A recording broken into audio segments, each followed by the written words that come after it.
یہ اب ان کا فروردین شروع ہے پہلا مہینہ، اور پھر آخری مہینہ اسفند ان کا 12واں مہینہ، اس پہ جا کے ختم ہو جاتی ہے یہ حرکت ان کی زمین کے چکر کے مطابق۔ تمام نوروز یہی ہے، اس کے علاوہ نوروز کسی اور چیز کی بنیاد نہیں ہے۔ جو لوگوں کے اندر مشہور ہیں کہانیاں، افسانے، داستانیں اور قصے، وہ محض افسانے ہیں، ان کا نہ نوروز کا ان سے کوئی تعلق ہے، نہ ان کا نوروز سے کوئی تعلق ہے۔ ممکن ہے اتفاقی طور پر بعض کام نوروز کے دن ہوئے، جیسے آپ میں سے کسی کی ولادت 21 مارچ کو ہوئی ہوگی، تو جن کی ولادت 21 مارچ کو ہوئی ہے تو یہ ایک اتفاق ہے اس دن ولادت ہونا، تو اس کا یہ مطلب نہیں ہے کہ آپ کے خاندان میں نوروز میں ہی بندے پیدا ہوتے ہیں، یا اگر پیالے میں پھول ڈالیں تو وہ تحویل سال کے وقت ہلتا ہے، چکر لگاتا ہے۔ یہ کہانیاں ہیں ساری۔ اور دوسرا پہلو اس کے اندر یہ ہے کہ اس کا دین اسلام سے بھی کوئی تعلق نہیں ہے۔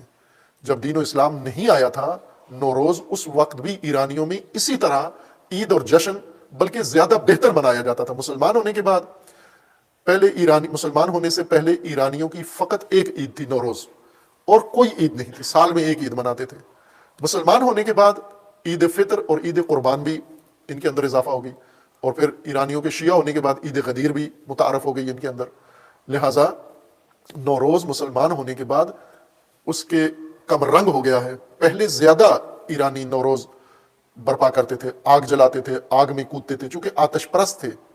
اور نوروز میں ابھی بھی ایسے ہوتا ہے کہ آخری بدھ، نوروز سے پہلے جو نئے سال کا پہلا بدھ ہوتا ہے، ابھی بھی اس انقلابی ایران میں بھی آتش کے اوپر چھلانگیں لگاتے ہیں، اور اس کے بڑا نقصان ابھی بھی انہوں نے اس سال بھی بتایا کہ سینکڑوں لوگ مرے ہیں اس آتش بازی میں۔ آگ لگاتے ہیں، آگ کے گرد گھومتے ہیں، آگ پھلانگتے ہیں، اپنے پرانے مجوسی دور کی یاد تازہ کر دیتے ہیں، جو نہیں ہونی چاہیے تھی۔ اسلامی حکومت میں نہیں ہونی چاہیے تھی یہ آتش بازی اور آتش پرستی۔ حکومت روکتی ہے انہیں، علماء بھی منع کرتے ہیں، لیکن لوگ، ایرانیت ان کے اندر نوروز میں جاگ جاتی ہے، اور وہ صرف ایرانی ہو جاتے ہیں، وہاں پر اسلامی تعلیمات کو بھی بعض اوقات نظر انداز کر دیتے ہیں۔